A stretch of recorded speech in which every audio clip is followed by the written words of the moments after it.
দেখতে পাচ্ছেন সবজি বাজার। আমার তো হাটের থেকে আমার হাজবেন্ড বেশি এনে থাকে, আর এত এত সবজির দাম।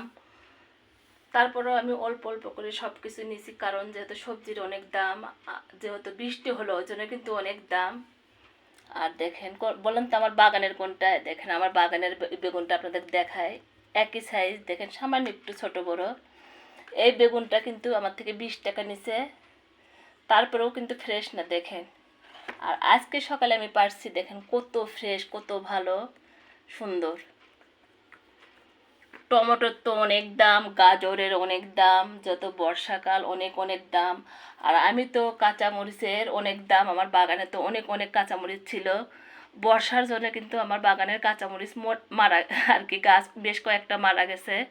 আবারও নতুন করে লাগাবো। আর অনেক অনেক আমি বাগান থেকে কিন্তু মরিচ খাইছি, তারপরেও আলহামদুলিল্লাহ। আর এগুলো আমরা আজকে যেহেতু ডাক্তারের কাছে গেছিলাম, আর কি আমি যেহেতু অসুস্থ, তখন আসার সময় আর কি করা হলো, হাজবেন্ড আর আমি মিলে দেখে দেখে কিনলাম। হাজবেন্ড দেখা যাচ্ছে বেশিরভাগই দেখা যায় যে এর ডবল কিনে থাকে উনি, অথচ আমি কিনতে দিলাম না, যে না অত কেনার দরকার নাই। প্রত্যেক হাজবেন্ডই বেশি তাই করে, আমি জানি যে যা দরকার না সেটা নিয়ে আসে, আর যেটা দরকার সেটা নিয়ে আসে না। আর যেহেতু আমার এগুলো প্রয়োজন, বললাম যে আর কিছু নেওয়ার দরকার নেই। সবাই ভালো থাকেন, আল্লাহ হাফেজ।